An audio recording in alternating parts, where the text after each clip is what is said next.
বিশুদ্ধি পৰিৱেশৰ দম্ভ সংসাৰ ধন্য মনস্থ শিক্ষাদান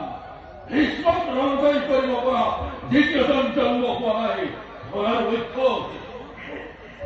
আজিকালি যুদ্ধ সেইখন নেকি কৰিলে